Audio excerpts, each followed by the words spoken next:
Per contrastare la diffusione del virus West Nile, la Regione Veneto ha varato un piano straordinario, stanziando 1 milione di euro per effettuare disinfestazioni straordinarie nei prossimi 10 giorni, nelle zone maggiormente colpite, nello specifico nel Padovano e nel Vicentino. Si tratta di un'emergenza sociale, come l'ha definita il presidente della Regione Veneto Luca Zaia, in quanto si sta diffondendo più del previsto. Saranno messe in campo risorse quali larvicidi e insetticidi, ma i cittadini devono collaborare cercando di eliminare tutte le possibilità ai ristagni d'acqua, a cominciare dai sottovasi delle piante dove le larve proliferano. Il piano straordinario è stato approvato dalla Giunta, condiviso col Ministero della Salute e con l'Istituto Superiore di Sanità.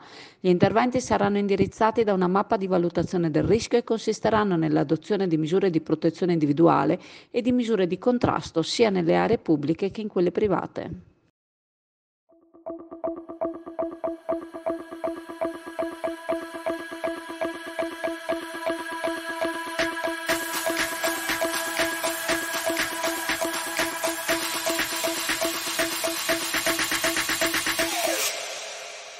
You